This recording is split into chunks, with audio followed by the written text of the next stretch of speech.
এক ব্যক্তি কয়েক মাসে সব সমেত 7,225 টাকা খরচ করলো। সে যত মাস ওই টাকা খরচ করলো তত টাকা তার মাসিক খরচ। তার মাসিক খরচ কত?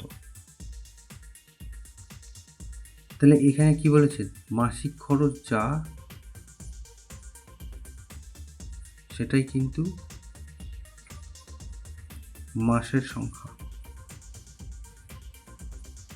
তার মানে একই সংখ্যা দুবার গুণ করলে এইটা হবে। তাহলে কোন সংখ্যা দুবার গুণ করলে এটা হবে? তাহলে এইটার আমরা বর্গমূল করব, তাহলে উত্তর হবে। তাহলে অতএব মাসিক খরচ 72/25 বর্গমূল করতে হবে।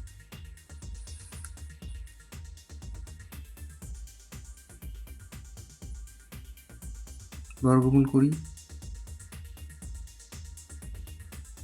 8 8 64, 4 8 12, হাতে 1, 1 6 7, তাহলে 25 নামলো।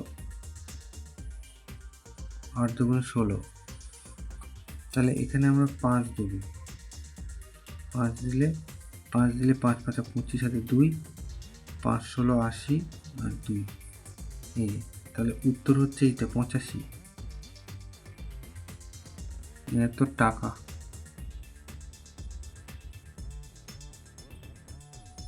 তাহলে তার মাসিক খরচ হচ্ছে এত টাকা।